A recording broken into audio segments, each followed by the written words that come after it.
سلام، سمیرا هستم. به آشپزخونه من خوش اومدین. امروز میخوام براتون رولت ورساچه رو درست کنم. امیدوارم شما هم درست کنین و در کنار خانواده لذت ببرین. قبل از اینکه مواد اولیه رو بگم، آون رو روشن کردم، روی 350 درجه فارنهایت گذاشتم یا 180 درجه سانتیگراد. خب بریم سراغ مواد اولیه. تخم مرغ دارم 7 عدد، شکر 190 گرم، آرد 160 گرم. من موقعی که آرد رو وزن می کردم علک کردم. روغن مایع دارم 2 تا قاشق سوپخوری و پودر کاکائو من چون پررنگه من از 2 تا قاشق سوپخوری استفاده می کنم. اگر پودر کاکائو شما کم رنگی میتونید یه مقدار بیشتر بزنید. و وانیل. خب بریم سراغ اولین کاری که باید انجام بدیم. خب من سفیده تخم مرغ رو و زرده ها رو از هم جدا میکنم. حتما بچه همزنتون تمیز باشه و خیلی مراقب باشید که هیچ زرده‌ای داخل سفیده مخلوط نشه. حتما خیلی مراقب باشید. اگر مثل من هنوز نمیتونید به این راحتی زرد سفیده رو از هم جدا کنید، البته که خود من هم گاهی اوقات پیش میاد که این خطا انجام میشه و ممکنه که زرد قاطی بشه، اما اگه بازم مطمئن نیستید میتونید توی یک کاسه یه دونه این کار رو بکنید که خیالتون راحت باشه. ما اینجا بیکینگ پودر نداریم و میخوایم که از پف سفیده تخم مرغ استفاده کنیم و به خاطر همین خیلی مهمه که سفیده تخم مرغ ما چیزی داخلش مخلوط نشه که جلو پفش رو بگیره. بچه ها سفیده تخم مرغ اگر ظرفتون چرب باشه یا خوب تمیز نشده باشه یا اگر کوچکترین ذره‌ای از زرده مخلوطش بشه دیگه اون پفش رو از دست میده و اون چیزی که ما میخوایم به دست نمیاد. خب من سفیده تخم مرغ رو میذارم.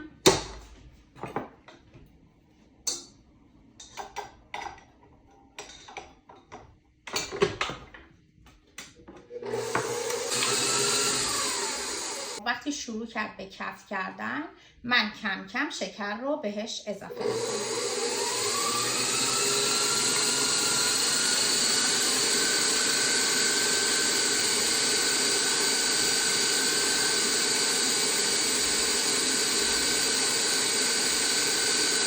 خیلی آروم آروم این کار میکنم.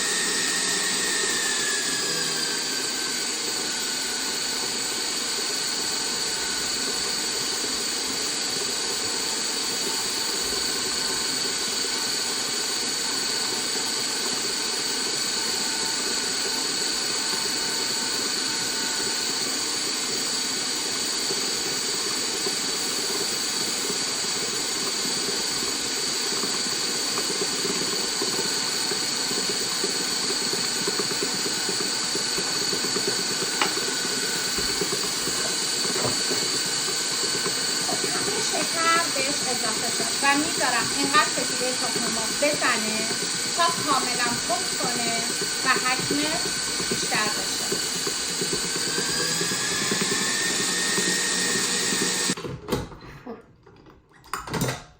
ببینید سفیده تخم مرغ من این شکلی شد. هنوز یه مقدار دیگه لازم داره که بزنه.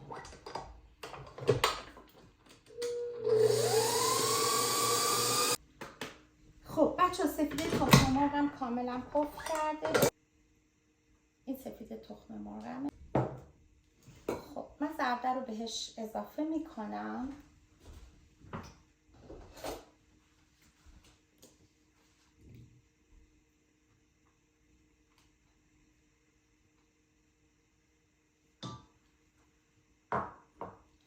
و یه قاشق هم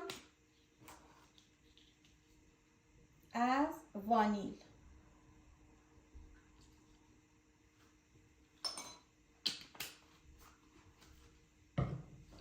خب حالا اینو فولد میکنم. ببین هم زدن نه، فولدش میکنم، یعنی به صورت دبرانی. نمیخوام پف سفید تخم مرغم از بین بره.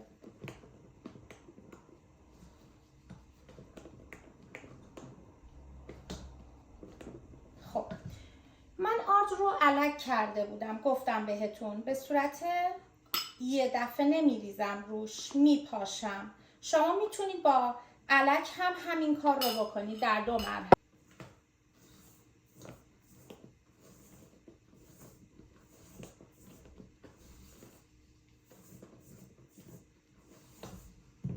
خب یه مرحله که کاملا قاطی مخلوط شد و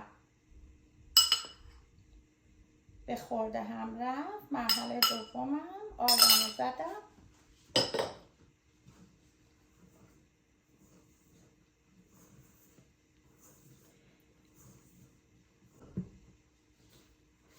خب دیدین؟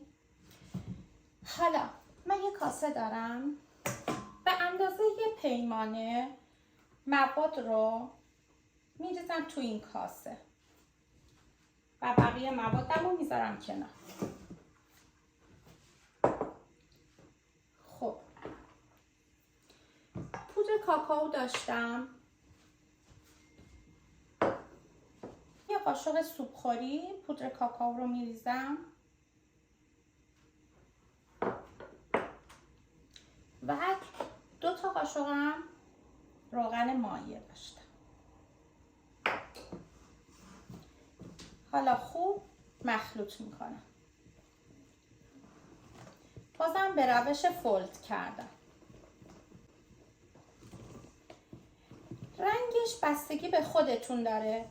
وقتی که با هم مخلوط کردین اگه دیدین کم رنگه میتونین بازم اضافه کنین.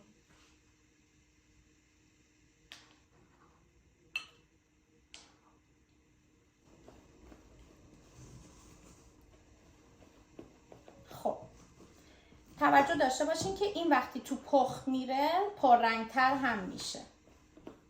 حالا میخوام مواد رو بریزم داخل قالب سیلیکون ورساچه. من از اسپری روغن استفاده میکنم و کامل اونو اسپری میکنم. خب حالا موادم رو میریزم روش.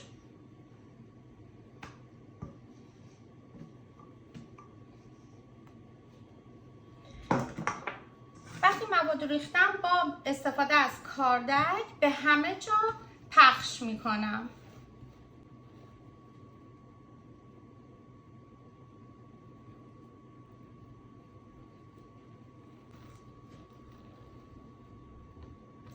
وقتی همه حفره ها پر میشه مواد اضافه رو از روش برمیدارم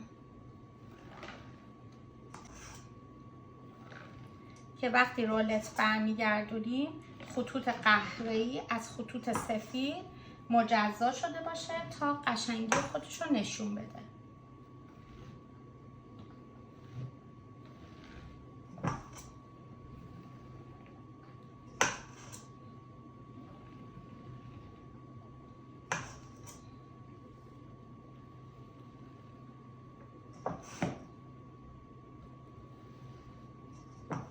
خب وقتی این کار تموم شد بعد مواد رولتم رو مواد سفید رو روش میریزم. یه مقداری بچه‌ها چون بیکینگ پود نداره موادمون باید سرعت عملمون اینجا بالا باشه برای اینکه پف سفید تخم مرغ خیلی زود میخوابه ولی بیکینگ پود توی پخت پف میده. البته ما پف خیلی زیادی لازم نداریم. خب من توری طبقه فر رو میارم زیرش میذارم که خیلی راحت بعدم بتونم جابجاش کنم و داخل فر بذارم. یه بار دیگه موادمو فویل میکنم که اگر زیرش خوب مخلوط نشده باشه یا یه ذره آرد مونده باشه. حالا مواد رو میریزم روش.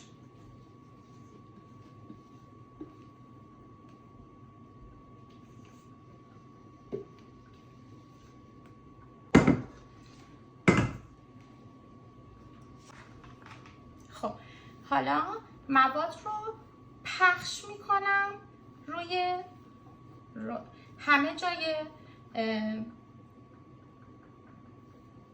سیلیکون مال. خیلی با مواد بازی نمی کنم و سعی می کنم که همه جا به صورت یه نواخت پر بشه.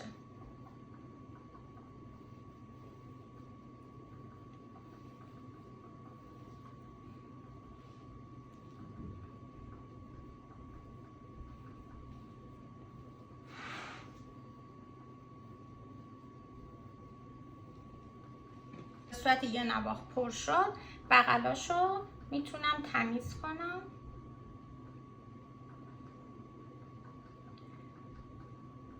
کناره ها رو بعدا میتونیم برش بزنیم، اصلا نگران کناره ها نباشیم. خب حالا آماده است که بره توی آون. من اونو توی آون میذارم. خب من این رولت در آوردم از توی آون، گذاشتم کاملا سرد شده، تقریبا 2 ساعت ازش گذشته. کاغذ رو میذارم روش، با شستم کاغذ رو و با 4 انگشتم پشت سیلیکون نگم دارم و برش میگردونم و به همین راحتی. خب دیدین؟ حالا ببینید خطای سفید و خطای قهوه‌ای کاملا مشخص.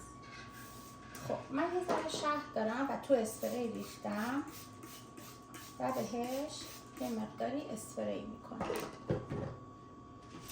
حالا میخوام خامه رو بزنم. اینو میکشم کنار. خب من 3 پیمانه خامه ریختم داخل همزنم.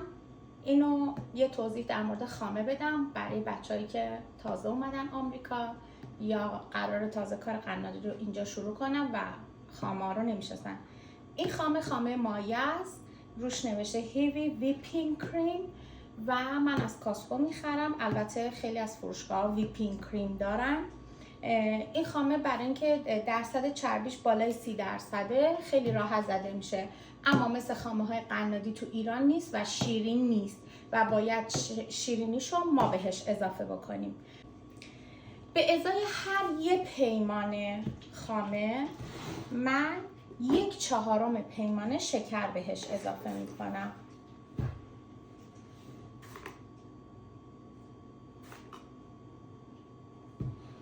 خب حالا اینو میذارم و توی همزن تا خوب بگیره و سفت بشه. خامه داره زده میشه بچه‌ها، ببینیم چقدر مایه و شله، ولی کم کم خودشو میگیره و کاملا حالت فرم گرفته پیدا میکنه. ببینید وقتی این خامه به این شکل در اومد، من یه قاشق سوپخوری وانیل مایم بهش اضافه کردم. ببینید کاملا داره حالت فرم گرفته میشه. وقتی از دیوار خواه جدا شد یعنی خامه آماده است. الان خامه آماده است. خب ببینید خامه رو کامل توی پره همزن میمونه و نمیافته. دیدین؟ خب این خام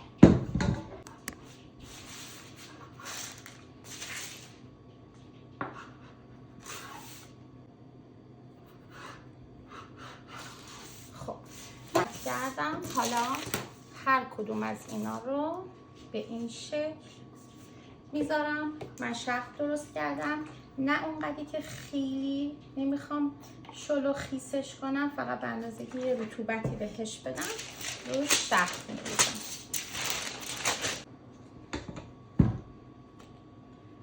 خب از خامه زده شده.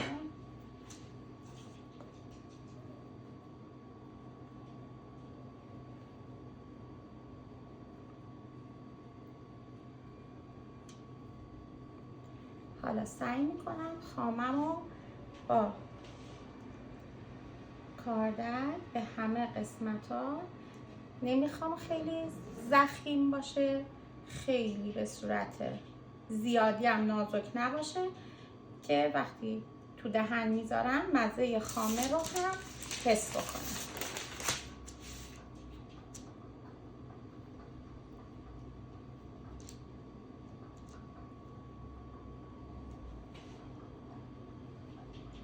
خب یه دستش میکنم.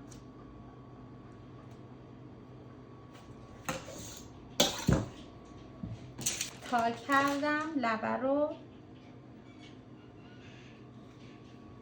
و با کاردک اضافه ها رو از این لبه جمع میکنم. تمیز کردم کاغذمو و دوباره شروع میکنم به رول کردن.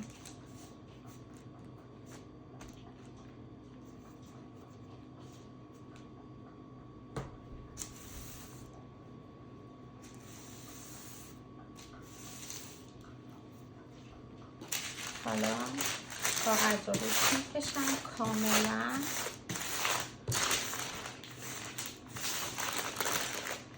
و دو طرف اینو میپیچونم.